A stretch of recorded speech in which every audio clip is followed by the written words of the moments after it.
Hello, friends. I hope everyone had a beautiful Easter weekend. I'm just sharing some of the treats that I made. And here I made some carrot cake cinnamon rolls. These were super delicious and soft. I will have to make a video for those. This is before I put the icing on, and this is after. So I'm definitely going to make a video on how to make those. I also made some simple M&M cookies.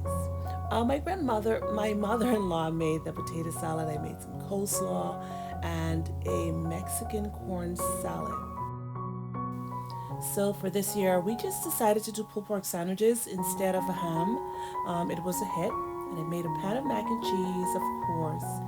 This little dish was given to me by my mother-in-law, and I had my coffee bar set up as always for the season.